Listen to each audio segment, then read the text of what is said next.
बिहार और पलायन, ये बिहार की सबसे बड़ी समस्या है और यहाँ पे ये आज से नहीं सदियों से है। और चुनाव आती है, चुनाव जाती है, लेकिन चुनाव के टाइम में नेताजी आते हैं और पलायन की बात करते हैं, पलायन की रोकने की बात करते हैं, बिहार में रोजगार की बात करते हैं, फैक्ट्री लगाने की बात करते हैं, शिक्षा की बात करते हैं, स्वास्थ्य की बात करते हैं। लेकिन ये चुनाव तक ही सीमित होती है। जैसे चुनाव खत्म होती है फिर नेता लोग भूल जाते हैं।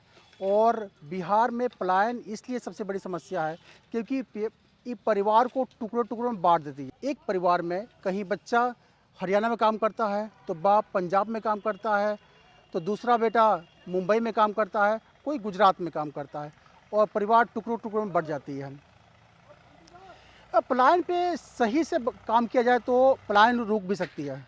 1984 से पहले इतनी पलायन बिहार से नहीं हुआ करती थी। 1984 से पहले दूसरे राज्यों से बिहार की तरफ मूव करते थे यहाँ पे रोजगार के लिए। लेकिन 1984 के बाद से जो हर साल लगभग 5 लाख जो पलायन की समस्या पलायन है वो बढ़ती आई है रिपोर्ट में।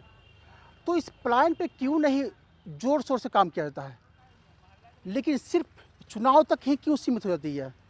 चुनाव के बाद से इस पर क्यों नहीं काम होती है? मैं एक उदाहरण देता हूँ। मोदी जी बिहार आए थे तो यहाँ पे राशन की बात करते थे, 5 किलो राशन, श्रमिक ट्रेन, लेकिन कोई यहाँ पे फैक्ट्री की बात करता ही नहीं है। वहीं मोदी जी गुजरात में जाते हैं तो वहाँ पे फैक्ट्री की बात करते हैं, सौर प्रकाश की बात करते हैं, सोलर सिस्टम की बात करते हैं, बाहरी इन्वेस्टमेंट की बात करते हैं। वहाँ पे मोदी जी 5 किलो राशन की बात नहीं करते हैं। लेकिन जैसे ही मोदी जी बिहार में आते हैं तो 5 किलो राशन, श्रमिक ट्रेन, ताकि श्रमिक ट्रेन यहाँ से बिहार से चले और मुंबई और गुजरात में जाए और यहाँ के जितने भी भाई है, जितने भी जितने भी मज़दूर हैं वो यहाँ से जाकर गुजरात में मजदूरी करें। लेकिन मोदी जी चाहेंगे तो अडानी या अंबानी से एक बार बोल देंगे, उनकी हिम्मत नहीं होगी कि अडानी या अंबानी को चाहे कोई भी बिजनेसमैन के यहाँ पे फैक्ट्री ना चालू कर दे।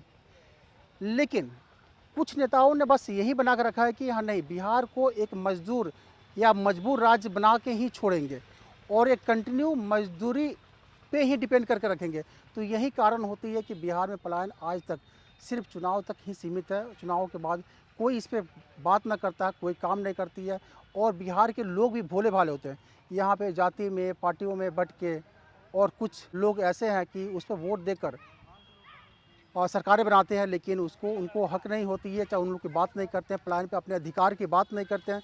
जो हमारा अधिकार है जी, हम बिहार में पैदा हुए हैं तो बिहार में ही रोज़गार मिले, हम बिहार में पैदा हुए हैं तो बिहार में ही शिक्षा मिले, हम बिहार में पैदा हुए हैं तो बिहार में ही स्वास्थ्य मिले। लेकिन इस मूलभूत सुविधाओं पे कोई भी हम लोग पुरजोर तरीके से आवाज़ नहीं उठा पाते और हमारा दुर्भाग्य है कि हम आज भी शिक्षा के लिए दूसरे राज्य पे डिपेंड है, स्वास्थ्य के लिए दूसरे राज्य पे डिपेंड है और रोज़गार के लिए भी हम दूसरे राज्य पे डिपेंड है।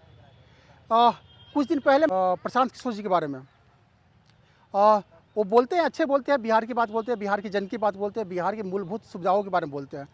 लेकिन कुछ राजनीतिक पार्टियाँ उनको प्रशांत किशोर ना बोलकर प्रशांत पांडे के नाम से उनको उच्चारण कर रहे थे।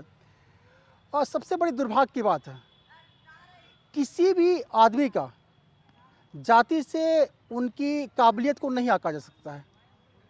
अब अगर प्रशांत किशोर जी अगर वो किसी का पैसा लेके भाग गए हैं, बिहार की घोटाला किए हैं, चाहे उनकी क्राइम हिस्ट्री पहले से है, तो उस पर बात करते। अब देखिए यहाँ के नेताओं को कुछ नहीं मिला, जहाँ नहीं उनसे हमने बातचीत में हम नहीं जीत सकते हैं, ना उनको राजनीतिक मंच पर कोई हरा सकता है, ना ही उनके बिहार की जो मूलभूत सुविधाएं होती है जिस पे वो बात करते हैं, ना उस पर कोई उनको जवाब दे सकता है। तो क्या किया इन लोगों ने?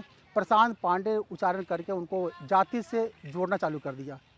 ये सबसे बड़ी दुर्भाग्य बिहार की है, जो जातियों में पार्टियों में बंटकर बिहार की दुर्दशा बनाए हुए यही सब पार्टियाँ हैं लोग। और बाकी आप इस वीडियो में क्या देखते हैं, क्या समझते हैं और क्या आपका ओपिनियन है? क्या आप बिहार को यहाँ पे फैक्ट्री लगाना चाहिए, रोजगार पे बात करना चाहिए, पलायन पे बात करना चाहिए, या नेताओं को सिर्फ रैलियों में जाकर झंडा ढोने लायक सिर्फ हम बिहारी हैं?